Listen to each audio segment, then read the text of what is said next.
part 2 na malalaman Sinasapan ko po siya. kung ano nangyari. Ano pa? Dinadapa ko po siya lagi, inutuloy ko po siya lagi. Binasagan ko po siya sa ulo ng sinturon.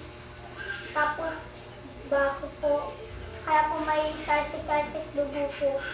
Tapos, labas na po yung utak niya po. Ano ka ba? Okay lang yun kahit sa akin.